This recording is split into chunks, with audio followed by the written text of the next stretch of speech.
So guys, in today's video I talk about how to fix Snapchat's problem. So the answer is easy. Just go to the settings and then scroll down to the apps section, and then go to the search and search Snapchat, and next go to the storage, and here you will find this clear cache option. Click on it. Now you can go check it if it worked, and if it didn't you can try to restart your phone or turn the Wi-Fi off and on, or the Bluetooth or the airplane mode.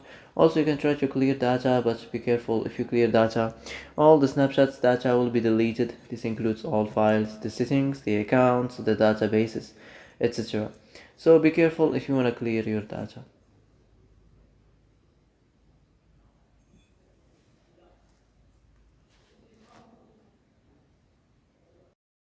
So that's it for today's video. I hope this is the answer you've been looking for. And if you like this video, don't forget to like and subscribe, and see you in the next video.